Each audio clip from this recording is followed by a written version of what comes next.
In this video, I'm going to be taking you through a previous client of mine that had type 2 diabetes that was taking medication every day for it.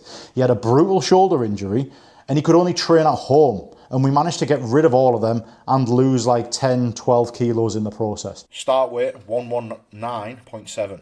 Body fat percentage, my prediction on this picture that he sent me on week 0 is his body fat is 40%, around the 40% mark. His current medication he was taking is statins for his diabetes. Other background data, they're the 3 data points in which I need. Now, the reason diabetes comes around is excess of this. Processed grains and awful types of sugar. I didn't even ask him what he ate every day before he went on the longevity program. I didn't say, what do you eat? I don't care. I don't need to know this. It's just literally a clean slate, draw the line in the sand, eat this now, mate. He's like, all right, Roger, sound. So I have no doubt in my mind that there was probably fizzy drinks, excessively high in glucose fructose syrup, really processed sugar, processed grains, heavily processed grains and heavily processed sugars. I have no doubt in my mind that was in abundance of his lifestyle for 10 years, 20 years, maybe even 30 years of his life. He's over 50-year-old. So the first thing I do with that data is I generate his meal plan. So I have to calculate the numbers. I have to put in his numbers and use them as a guide for his first week. And that's a calorie calculator. So I have to put in his body weight. I have to put in his predicted body fat percentage. Obviously, these are all predictions.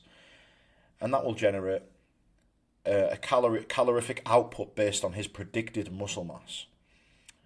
However, that number is altered with his activity levels every week. So me taking into consideration his output, his current output of 3 moderate sessions per week is in the grappling world, plus my 3 very intense strength training sessions, I was conservative and kept him in the 3 to 5 sessions per week range for developing his meal plan. However, the caveats to this is every time you do a meal plan for somebody, it has to be extremely simple. It has to be simple enough that they can prepare the meals consistently without any extra stress, and also simple enough that you could maybe have a lot of these meals cold and still find them relatively enjoyable. The huge caveat to this meal plan was it had to reverse his type 2 diabetes and lose body fat and increase muscle mass. Another thing, the meal plan had to provide energy to perform to a high standard in the gym, not just in the weights room, in his garage, but on the mats as well. It had to provide the nutrients to recover from the training sessions and get stronger. So I'm going to talk about his meal plan. Meal 1, butter, eggs, cheddar cheese. 478 calories, 32 grams of protein, low on the carbs, high on the fat. Pretty straightforward, yeah? And I said to him, one of the key things I say with meal 1, with all of my guys that are on weight loss, is push that meal back as far as you can. Don't just simply get out of bed and start cooking when your body hasn't even woke up yet. I went with chicken as the main protein, and you've got vegetables, which is just a mixed veg, tomatoes, cucumber, olive oil, feta cheese. So you've got a protein source, you've got lots of fibre from veg, bit more fats from olive oil, and feta cheese. And you start to see the rules that I talked about, my strategy, come into fruition here. Snack, mid-afternoon, or wherever it fit with his training. Tuna, olives, feta cheese. Pretty straightforward. Pre-gym. So he needed to have pre-gym. He needs to have a good amount of fats, because fat's his main energy source. Greek yogurt, full fat Greek yogurt, frozen berries for a bit of flavour, chia seeds again, a little bit more fats there. Post gym, he's having a shake with almond milk, cacao powder and almond butter. Again, good amount of protein, good amount of fats, low on the carbs. And his evening meal, salmon, asparagus, olive oil, and cream cheese. 505, 45 grams of protein, 3 grams of carbs, 32 grams of fats. So that's his meal plan. I make the meal plan first. I send the draft out to the guys, and then they tell me, this is going to be an issue. Can you maybe put this in? And we have a little moment, like a day or two of flex, and then it's boom, that's set in stone. Once that's set in stone, the output then becomes my priority in generating the strategy for the training plan. He's already grappling, so it's fair enough. So I have to think, how much volume can I give him, given the fact that he's never really strength trained properly ever in his life. And one that I like to do a 3-day training split with people that are active in their disciplines, whether that be mountain biking, rock climbing, grappling, whatever it might be. Free running, skydiving. I like to just run an upper body, lower body split. The reason I chose to double up on the upper body sessions is because he did say that he had a rotator cuff issue. So I really wanted to hammer his rotator cuff strength. If it was a knee issue, I'd have ran 2 lower body sessions. So I do like the 3-day training split for people that are doing other disciplines and they have other commitments, especially if they're running their own gyms and stuff like that. So this split didn't change. And one crucial bit of advice I have for you is, if it works, don't change it. If you're getting gains from a certain thing, don't change it. Don't change it because you're bored. Run it into the ground until you are no longer getting results, then make some small changes. Seriously. And this was working an absolute treat. I'm going to bring you all the data up and I'm going to show you the training sessions that we did, absolutely everything. And you'll see it straight away. So that's his output for the week. Stick to that, stick to the meal plan, stick to the training plan, and you will get the results in which you desire. Show you the strength sessions now. I'm going to try and do it quickly. Very simple stuff. I'm using the best exercises in which he can gain the most strength, most muscle with dumbbells only. Flat dumbbell chest press, incline chest press, pullovers. I love the pullovers, geezers. Chest assisted dumbbell row. Wide dumbbell row, working at mid traps. Banded high elbow rotations, which is, I like to call this the French painting. Actually, no, it's not the French painting. Just rotating, working the rotator cuff. Different rotator cuff exercise. Dumbbell shoulder press, dumbbell lateral raises, standing bicep curls. A lot of exercises, but I like to program things 1, 2, 1, 2. You're doing 2 sets per exercise, job done, see you in a bit. There's his upper body workout. We'll go with his lower body one. Heels elevated goblet squat, an absolute money maker for the old and crusty cohort, because it allows them and their limited ankle mobility to get into the deeper ranges and truly strengthen the knee. Dumbbell RDLs, pretty straightforward. However, it is tricky to get people to lift correctly, especially when they're leaning forward. Dumbbell split squat, working again, deeper ranges of the knee joint, strengthen the knees. Dumbbell single leg deadlift. Burpees in there, bit of dynamic. Because he's very heavy, we could use this really well to actually tap into some basic athleticism and strength, explosive strength. Just because of his weight, I just thought I'd tap into that as well. Dumbbell hamstring curl. We couldn't do the hamstring curls because we don't have a gym, so we had to do the dumbbell version. Elephant walk, which is a mobility exercise to increase the mobility of the hamstrings. Cool. And then the next one is going to be upper body 2, where it's similar to upper body 1 with a couple of differences. Anyway, you can see how, I'm just going to go back to the slides. So there's the training plan. Feel free to use that, copy it.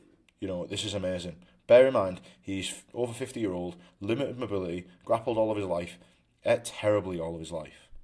And this is what worked for him. Now, if you want to know the form and technique and everything, right, I'm sure I've got videos on the techniques of these exercises.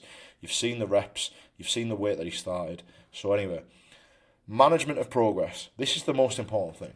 And this is why online coaches can make a full-time job. is because they do this really well. Now, anybody can go, there's a program, mate, stick to that, happy days. There's a meal plan, stick to that. It's how you manage the person's progress is where the money is made. Like, this is the art, and this is the bit that I really enjoy. I really enjoy subtly making changes to get somebody results consistently. Anyway, this is not about what I enjoy, it's about what has worked for me, and in particular what worked for this gentleman on this 12-week training block. So, management of progress, he had to weigh himself every morning. He had to take photos of himself every week. And them two collectively, them two data points would mean I would consider changing the meal plan slightly. However, one of the mistakes that people do a lot of is they jump to reducing calories first. What I would advise is that you increase the output first a couple of times, add more cardio in for the week, add more steps in for the week, and then reduce the calories.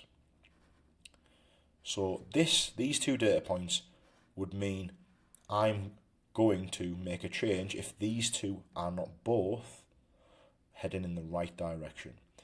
And typically on the longevity program, you can expect on a normal training block where someone has not got a crazy time-bound goal, a 1% weight reduction per week. We do it in a manner that keeps energy high, keeps focus high, and all the goods. It's not just about losing weight, because you want to be in a decent state at the end of it. So I do things in a very sneaky manner. Another thing, we track the data of all the workouts. As you've just seen, all the workouts are there, how many reps he's done, what weight he's lifted, and you can see the progression week by week. And also he can look back and see the weight that he lifted and the amount of reps for the previous week. Tracking your workouts is so important for keeping you motivated to improve on your previous self. What I mean by your previous self, yourself last week. That's how quick the improvements are. And what you can expect is you can expect 1 or 2 reps maybe every single week. And that is a lot. So if you're training at the right intensity, you're training well, you can expect to make improvements on this, on your recovery, or on your technique every single week. So you've seen that. I will analyse their training, some of their exercises, and I will give them feedback. Is his intensity at the required standard? Is his execution at the required standard? And is he maintaining good tempo? They're the 3 things I'm looking at in the form clips. So if you are doing this alone, then I challenge you to have this level of accountability for your own videos. There's plenty of nerds out there nowadays that can give you all the techniques. It's just about you having the courage to just bang a camera up and have a look at your own technique and go and be critical. Be really critical of your own performance. Were you training hard, really hard, close to failure? Was the guide, he still had to show up every day and put in the work. He still had to commit to a new meal plan and put a lot of trust in me. And turn a blind eye on the doctors, turn a blind eye on the nurses that have said a certain thing for the past decade, that give him the medication, that tell him to take this medication. He put a lot of trust into me. And another thing I did with him as well is before I issued this meal plan, I give him the research. I said, mate, look, this is what we're going to do. This is the research behind my decisions. Are you happy with this? And I sent him a study. And I sent him a study on how this meal plan, why this meal plan, why a strategy like this will reverse his type 2 diabetes. He was laughing his head off thinking, who's this guy? This is ridiculous. What a ridiculous statement to make. Anyway, he stuck at it for 12 weeks. And if some of you have got Instagram, you can see his testimonial on my page. And, he explains about his blood work and stuff like that he had done.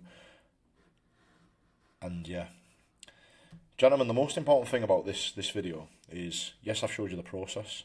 You can copy and paste this process if you've got type 2 diabetes. That would be absolutely amazing. The key thing I really want you to take away from this is my thought processes for making the decisions I did along the way. So yeah, what a great thing like to talk about. Gentlemen, I hope you appreciate the video.